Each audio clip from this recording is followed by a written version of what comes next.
The Bournemouth University and the Time to Change logos are shown on screen, followed by the text. Hidden Talents, lived experiences of Dorset Healthcare University NHS Foundation Trust staff.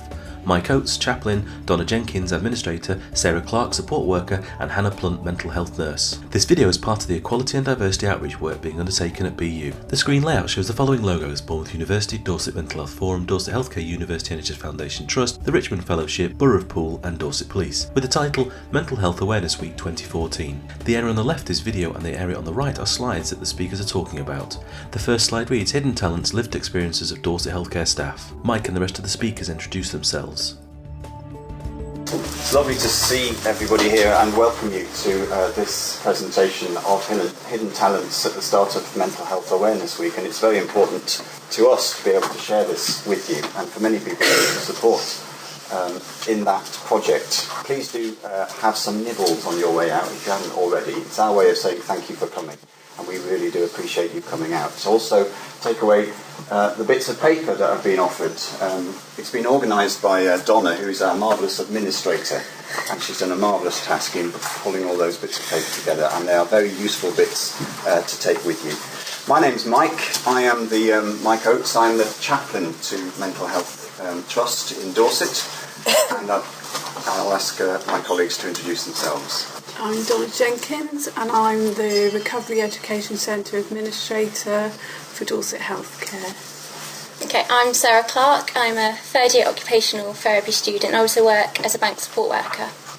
I'm Hannah Blunt. I'm a mental health nurse and I work between Nightingale House and the Assertive Outreach team in Bournemouth and Poole. Hannah starts talking while she tries to find the slide that says Hannah's narrative. My name is Hannah. I'm a mental health nurse and I live with an emotionally unstable personality disorder. I'm just going to give you a brief overview of why I came into Hidden Talents and what Hidden Talents means to me, and also how it kind of expands across my role as a mental health nurse. I feel privileged to work with such a fantastic spectrum of people. All my clients have something special to give society. They always show a marvellous strength in the face of dealing with experiences associated with poor mental health. Some of my clients have come through tremendous adversity on both a social and personal level, and still give me a smile at the end of my working day. Yes, there are times when work can be challenging. This is usually when I experience great empathy for the pain my clients have to go through to be in recovery. My own lived experience of emotionally unstable personality disorder has given me an understanding of this. I would never proclaim to know what an individual suffers, as we all go along our paths differently and we're all unique. What it has given me through a working understanding of using services and recognising the importance of opportunity is that it's to be able to constantly improve what we offer as a service. I firmly believe that each person I work with has given me wisdom to improve my professional development in order to provide a continually growing service. I believe my own experience of mental health has given me insight into the importance of looking at each person's care at an individual level and understanding that mental health issues develop for a number of reasons which all need attention. Being honest about my own experiences of other staff members I think is helpful, as it breaks down the barrier of us and them. It highlights that anyone can have mental health problems and anyone can recover. I hope that it makes people think that person who I'm treating as a patient right now and needing to make decisions for could be a colleague of mine, or how would I like to treat this person if they're a friend or family member? Maybe more importantly, how would I like to be treated if I was in this situation? I've had clients say to me, "You don't understand what it's like to have this happen."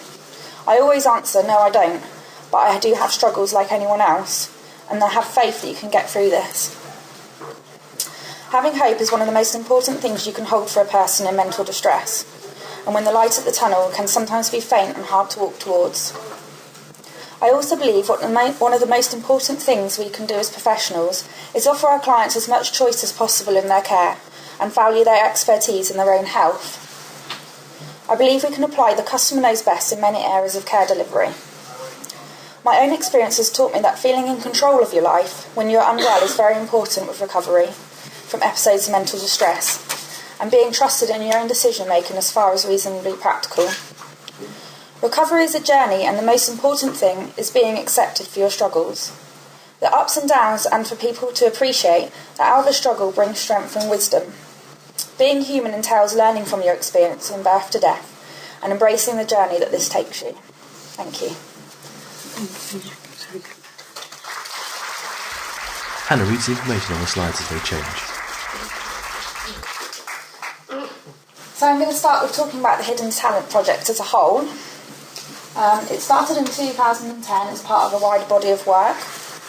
It was initially piloted for staff in the west of the country. The Hidden Talents booklet was produced in 2011 and used to launch the project across the whole of the Trust. And the Supporting Recovery Journeys booklet for staff was produced in 2012. Slide changes. Hidden Talents relates to embracing the value of lived experience of staff and to contribute to the improvement of service user care. It's equally been developed to support staff with mental health needs as well. The Hidden Talents Group and associated projects has begun achieving this through a variety of mediums, which serve to increase communication regarding lived experience of staff and how this can be beneficial to services. And it is also about increasing networking of services using lived experience as a valuable resource, which will be discussed later. The project is also developing a framework by which the lived experience of staff within the group can influence services to benefit staff and service users. This includes developing values and aims of using lived experience as a valuable tool to support others and linking with health services to increase access to support and publicising the group and its work. The Hidden Talents Group encourages others with lived experience to join the group and increase the asset of the project by enriching it with further lived experience. The Hidden Talent Group and their work aim to reduce stigma regarding mental health within the workforce and inevitably promoting a more shared approach to recovery, recognise the importance of acceptance and social networks within this. Okay. Sarah takes over the presentation. Slide changes. The contents are then read out. Okay, the Supporting Recovery Journeys of Staff booklet was produced in 2012 by the Dorset Wellbeing and Recovery Partnership. It contains a collection of 3 papers which all address different aspects of supporting staff with their recovery journey. The response rate showed that 53% of people reported having lived experience, 37% of those have accessed a mental health service, and 30% have acted as a carer. The second paper offers a framework for using and sharing lived experience within health and social care. The paper is split into 2 parts, with the first part discussing sharing lived experience with people who access services, and the second part looks at sharing lived experience with colleagues. The project was undertaken by the Dorset Healthcare and Dorset Mental Health Forum as part of the Implementing Recovery for Organised Change programme. 3 focus groups were set up, one which was the Hidden Talents Group, the second was representatives from different professional bodies, and the third was a group of people who access services. The focus groups not only shaped the content of and why to utilise self-disclosure, but also led us to reflect on the starting point of sharing any experience and the organisational conditions that would support this culture. Therefore, the focus of the project moved from sharing lived experience of mental illness to sharing lived experience in the broadest sense, but with a focus on trauma. The booklet goes through ways that our lived experience can be shared and the key points to consider. The third paper, Managing Stress at Work, the Wellbeing at Work tool, provides a simple, supportive way to enhance work-based conversations that focus on an individual's well-being. The document aims to give an overview of how to effectively support staff to manage stress within the workplace. The document gives a step-by-step guideline on how best to do this. Slide changes. The contents are then read out. Okay, thank you all for coming to listen to my story. I first began to experience mental health at the age of 9, where I remember taking some tablets that I found in the cupboard. It was due to childhood trauma that I experienced from the age of 7. I remember not wanting to wake up the next day. From that moment, I do remember feeling depressed as a child. At the age of 13, I had moved schools due to being bullied. My family life was difficult, and my sister going into foster care, and my mum experiencing her own mental health difficulties. I began self-harming, and subsequently trying to take my own life on a number of occasions. My eating was also out of control, where I'd go through stages of starving myself and then binging and making myself sick. I remember hating my body from a young age. I hated the thought of developing into a woman. I was sexually assaulted at the age of 18, which triggered previous memories of what happened in my childhood. This was when anorexia took full force. It didn't happen overnight. It was a way to deal with everything else that was going on in my life. As I began to lose weight, it gave me control, a sense of achievement, something that I felt that I was good at. I had such intense low self-esteem, and losing weight gave me a sense of empowerment. I still remember the excitement of seeing the number go down on the scale. I was a perfectionist, and for once in my life, anorexia was something that I could be good at. It felt like my only friend, my comfort blanket. I felt that being childlike protected me from the world, where hopefully no one could hurt me like they have done before. I spent a number of years in and out of hospital, fighting the system, losing the weight, gaining the weight, dealing with my emotions, my past, through food. My last admission to an eating disorder unit at the age of 23, I knew that I couldn't go back to how things were before. I actually wanted my life back, although I wasn't quite sure what that was. I made the decision to go into supported housing.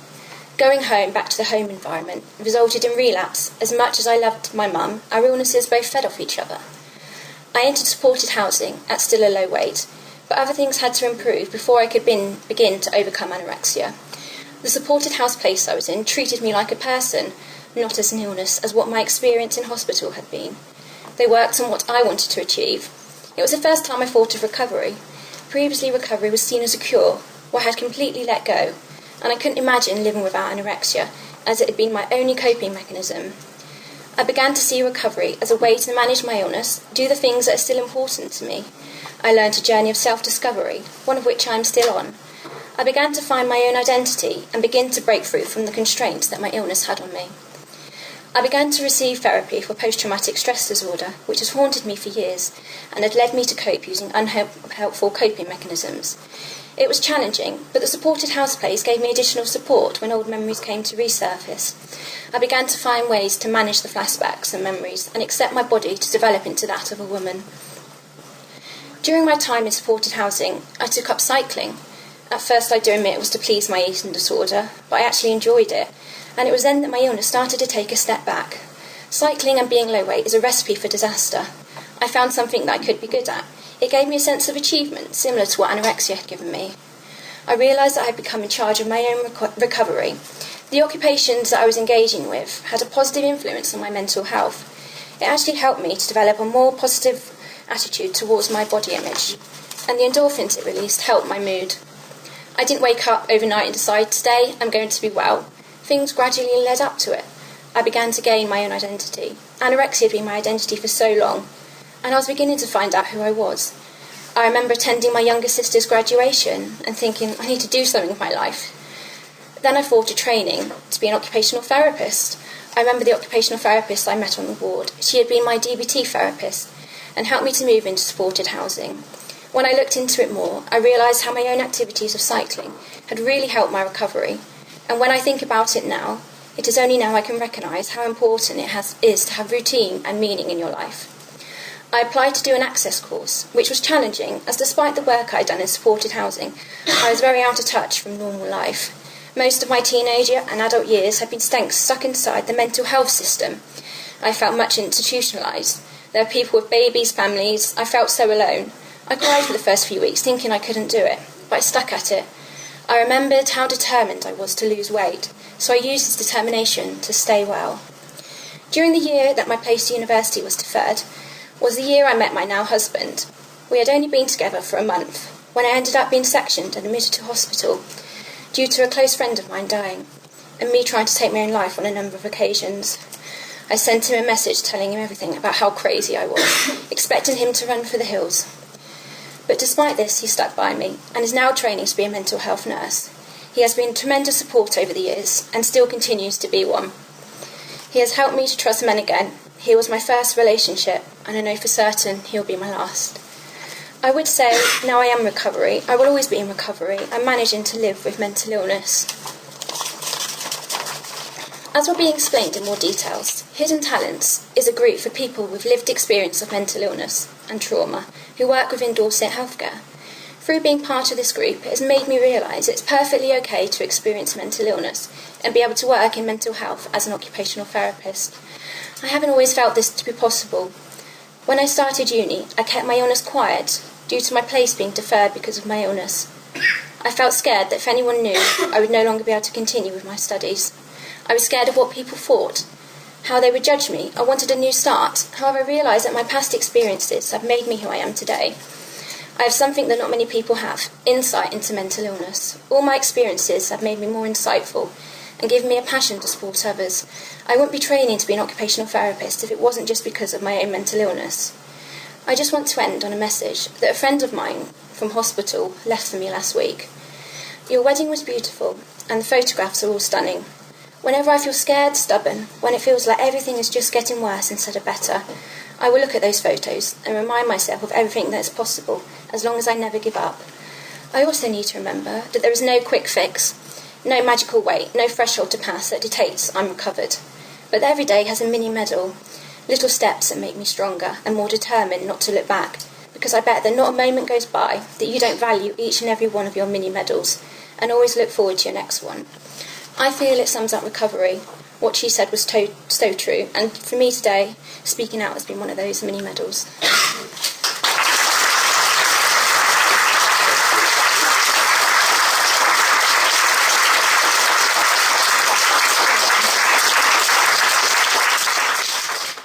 The presenters tried to find the correct slides, and Donna reads the information from the slides. Sorry,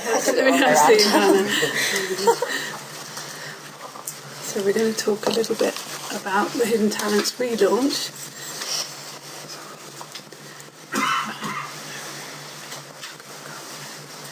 So the Hidden Talents was relaunched at the beginning of 2014 and meets the last Wednesday of each month.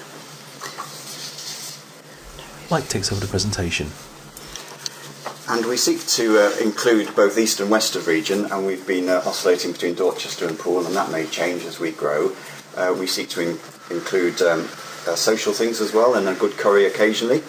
The first meeting we had 25 people who came together, and really the impact of that meeting is still really with us. It was a very emotional meeting in that almost intuitively people just began to share their experience of mental health without any prompting.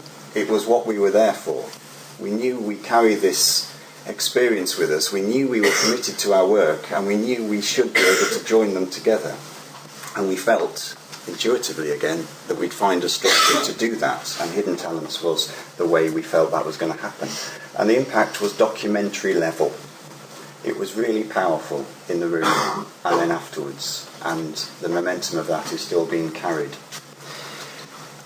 The group seeks to offer peer support. It is important, as we are all working in a relational field, that we give that the primary place. That putting aside all the other things we have to do as professionals, we're really there for the relationships. And if we offer each other relational support, then we can offer others relational support as well. The first meeting was emotional. Literally, it moved us. It was emotive. And that movement is still going on, and we seek to be able to endorse that every time we meet, every time we pick up the phone, send an email, see each other in the corridor. It is a bonding and an affirming experience. Since last January, we've begun to get ourselves a bit more organised, seeking to develop our aspirations and our purpose, which will be summarised possibly later on, but look towards offering support, education, and seeking a culture change. Support, education, and seeking a culture change. To that end, we've developed an action plan, which is a structured way, through the various skills that this body of people hold, and they are many and varied, of moving from the emotional and the relational maybe, towards actually putting stuff on the ground that we can translate into the structure of the trust, into education, into the wards, into the community. And how we're doing that, maybe we'll share later. We discussed a name change because we felt we didn't want this to be hidden anymore. We wanted that term to be redundant, but realistically we recognise that we're not quite there yet. So we are still calling ourselves Hidden Talent, with the hope that one day that term will be redundant. Slide changes. So our aspirations. The Hidden Talents Group's aspiration is for Dorset Healthcare to recognise the value of lived experience within its workforce as an asset, to understand lived experience to be an essential ingredient in creating a learning environment which will support the well-being of all staff and improve the experience of people who access services and their carers and supporters. So that's our aspiration that we as a group have come up with now and want to work towards. I'll just elaborate a little on what we would call lived experience. This is a concept where a person has experienced a mental health condition, but lived experience can also include a trauma, bereavement, divorce, physical health conditions, and it also has an impact on family supporters and their carers, as in living the experience as well. And just an example of that, for myself, my lived experience was used as an asset to get my I've had 2 jobs within the Dorset Healthcare, and both times my mental health, my mental illness was used as an asset, which I will elaborate on shortly. Slide changes.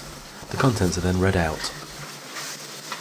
Our current developments, what we're occupying ourselves with now, is we're very much seeking to enhance organisation sign-up, which stands for itself. We want the trust to recognise and own this, simply. That's the Dorset Mental Health Trust. We are currently a self-organising group with permission, which is institutional terms for we're not quite sure about this yet. We'll stand at a distance and say all the right things, and if it proves that it's going to have legs and carry, then we'll go for it. And we're trying to give it legs and to carry within the trust. We hope that what Hidden Talent stands for will, in a sense, become what recovery has stood for in these last years, when recovery now is a very well-known concept within training and practice, and we would hope that what Hidden Talents is would have the similar profile in time to come. Donna reads information from the slides. We would like to think that we're improving communications, and so members of the Hidden Talents group entered into a poster campaign for the allied health professionals, which Sarah's going to elaborate on a little bit later on. But there are copies of the poster around. We've got lots of handouts as well. If you haven't got a handout of something specific, you can come and ask us, but there are copies of the poster. Donna shows the audience a poster. This was a poster that was devised by some members of the Hidden Talents group, and let's what the names of the people today. Phil Morgan, Jackie Lawson, Paul Siegenthal and Sarah. It's got my wrong name though. Sarah is now Sarah Clark. And as with regards to communication, I've taken on the administrator role alongside a member of the group, and we have a weekly roundup within Dorset Healthcare, which I have good links with the communications department, and we try and get the meetings out onto the intranet, onto the weekly roundup, so that any members of Dorset Healthcare can see when the next group's going to be. I think we've got some of it out in the weekly roundup for today's event. Was on the weekly roundup. There's also, if people have access to Facebook, we've just started a closed group, and I think there's a national group as well. Yes, it's been set up. That's been set up. So there's a lot of peer support around communication, supporting each other. Mike takes over the presentation. We're seeking to develop training, and we're going alongside the Recovery Education Centre. Could you just wave that brochure that's on the edge of the table, which you'll probably be all aware of. And now there is a course which is going to take place for the first time at the end of this month, Sharing Lived Experience, which will become integrated into what people are offered through the Recovery Education Centre. Another way of integrating what this is into the wider picture of how we support people with mental health problems to be who they can be. Donna reads the next section. And we're looking at building links with the Occupational Health department. This is quite a key issue.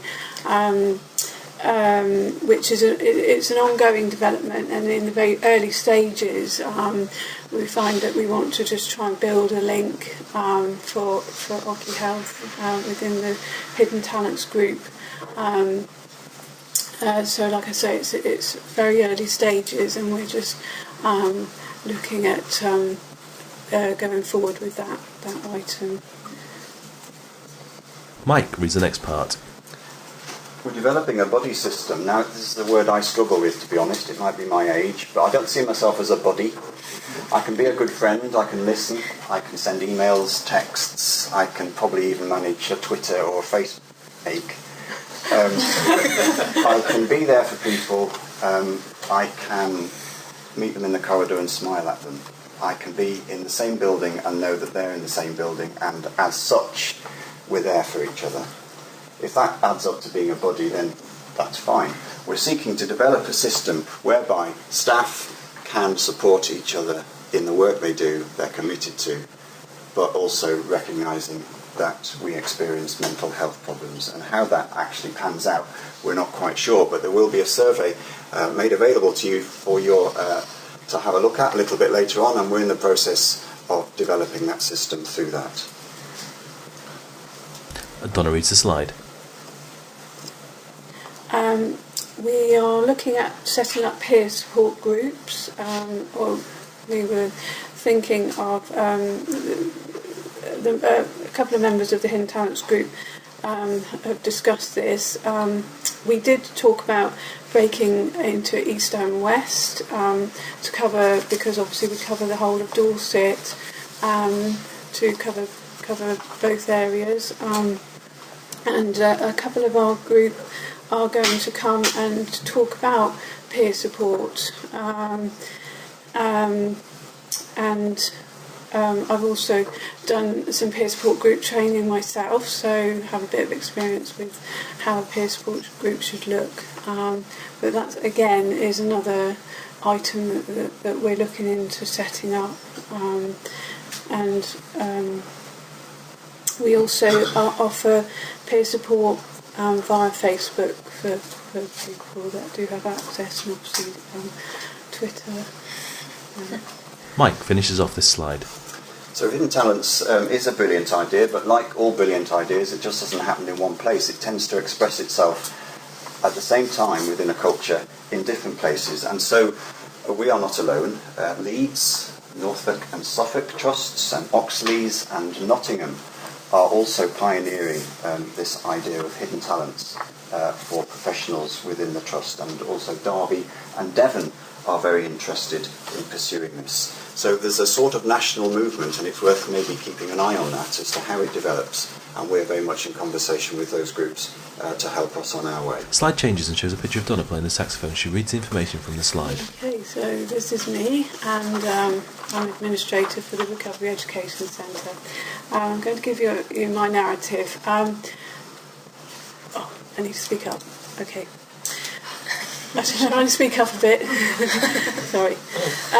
There is a booklet available that you are welcome to take with you that has our narratives in today, and it has also narratives of some members of the Hidden Talents group. So if you come and see us later, we'll give out those booklets. But this is my narrative. Is that better? Thank you. Christmas of 1998. I was 28 years old and suffering an episode of psychosis. I didn't know what was going on, neither did my family. All I knew, I was Robbie Williams' girlfriend, Mother Nature, a goddess and God, and the 20th of December I was on my way to Radio 1, aka Forston Clinic. My illness is stress-related.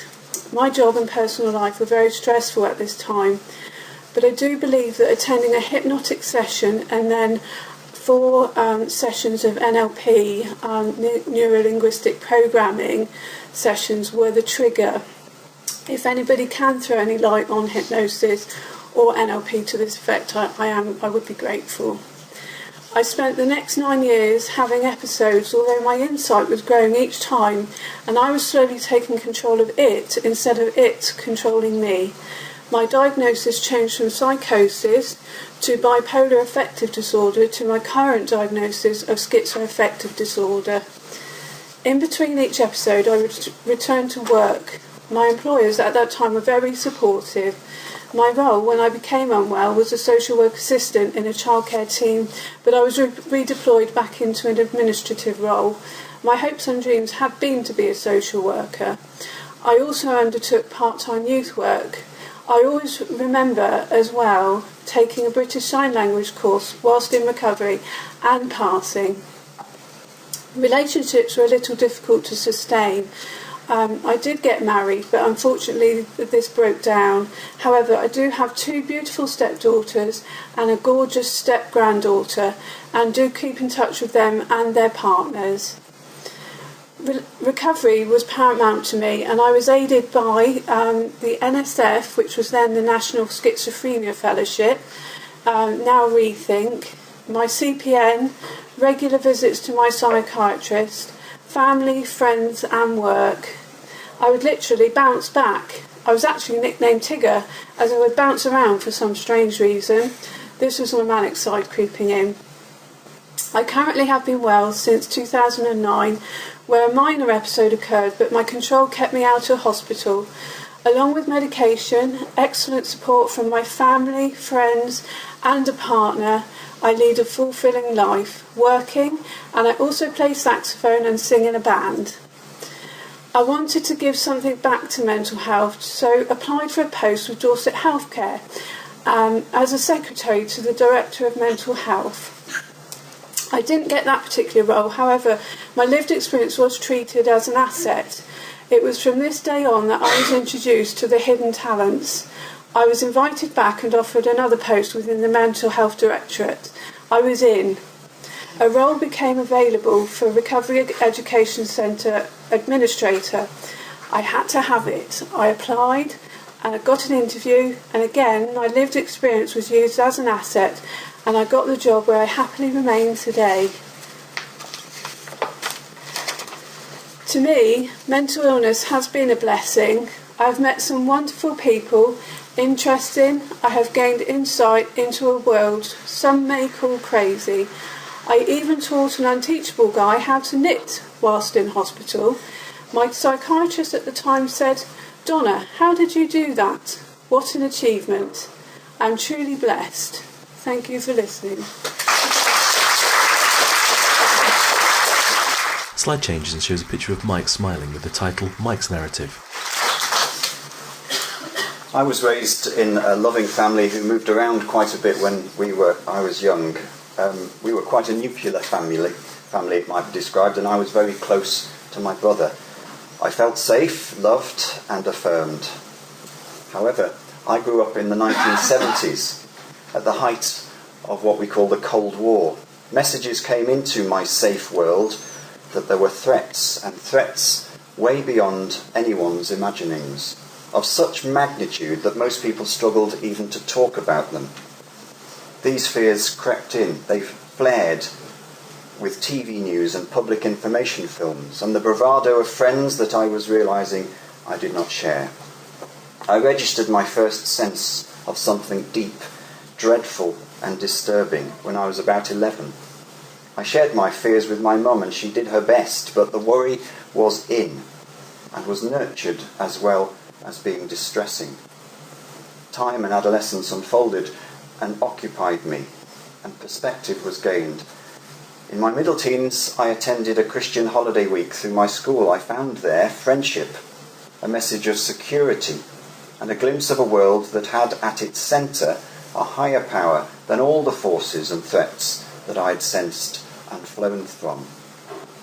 This newfound faith gave me a powerful context of belonging, of friendship, and a base from which to explore the world on the basis of a stronger foundation. College came, relationships both strengthening and broken, skills learnt, confidence developed, and the world looked more friendly and inviting. I became aware that I was drawn to work with people and looked for a way forward, finding ultimately that ordination to enable work from the basis of faith and with people was the best fit. In training, I was introduced to a range of views and ideas, many enhancing and confirming, some not so. On the birth of our first child, just prior to our move to my first parish, I experienced a breaking of all that I had built up to serve in my new coming work in the Church of England. My faith seemed gone. It looked ridiculous, and I saw the world as barren and empty of all the colour and beauty I had been enriched by in so many different ways prior to this. Wise voices said, just keep going. I did. Time, relationships, good listening, my wife, and being a dad saw me through, and not least the very hard work of parish life, and facing the real issues of experience which parish life brings, that of death, of birth, of crisis, of celebration, and just sheer human goodness and sheer human crapness. We moved to Poole. By now I was very familiar with the trends and fluxes and the changes in my feelings and my moods, which were constant. I was busy, a dad in a lovely family, and there were many distractions and engaging activities. Clergy should be able to cope. This was my own self-talk and that which I picked up from my church culture. I was not coping. After several close-run job moves which didn't come off, we took the decision to move.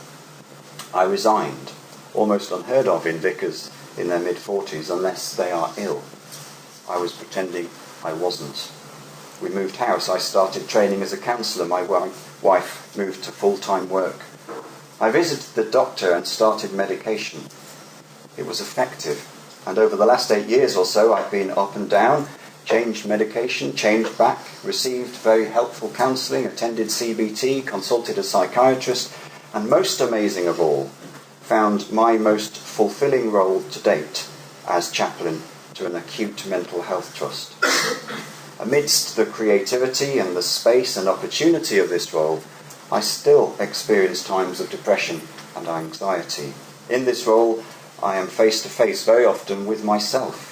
In the presenting symptoms and depression and anxiety of patients, I sit and listen to. I spoke to my line manager and my supervisor, and they were excellent. My line manager invited me to join the therapies team in St Anne's Hospital, where I am based. I began clinical supervision and linked up with the Hidden Talents group. These three elements have removed isolation, enabled me to build relationships and share my skills and insights, as well as learn from others. As a parish priest, I was isolated and was meant to cope. As a chaplain in the Mental Health Trust, with good support, I feel included, human and affirmed, open to change, and part of a body that seeks to understand, empathise, and enable growth. I am convinced that integrating a recognition of lived experience into understanding what staff can offer, seeing it as an asset, will make our work in mental health more human, more holistic and more hopeful. An image that I have of this is, in a sense, asking Van Gogh to paint the sunflowers without the colour yellow would not result in the same enrichment the world has enjoyed over this last 150 years or so. Asking us not to share our experience of life in the deep way it has touched us will deprive the world and our profession equally, I believe. And finding a way forward to be able to do that can only be a good thing. Thank you.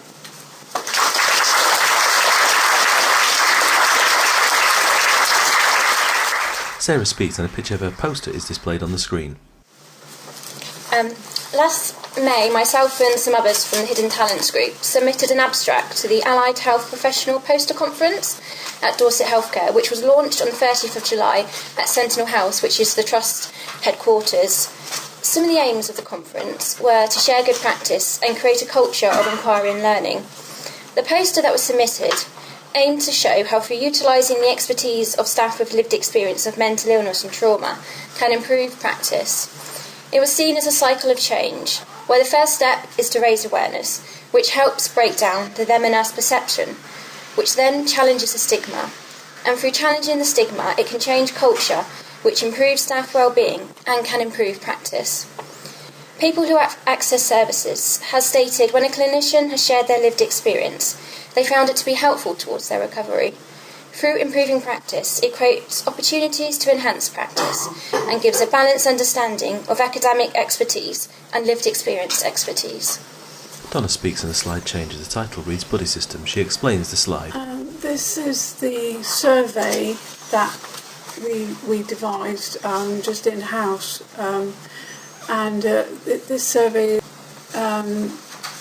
if you're a Dorset Healthcare member of staff, then feel free to complete the survey. We have some copies here, so you can either just come and get one, or well, that's probably the best way. Come and get one. But it's about the buddy system, which Mike explained a little bit about, and we just wanted to get staff's views on how it would work. So there's just 3 questions, and if you would like to complete it, to give us some, it would just help us to give us some feedback about the buddy system. Then please feel free, and if you would like to take a copy anyway, as well, please feel free to do so. A large list of useful mental health contacts are shown on screen.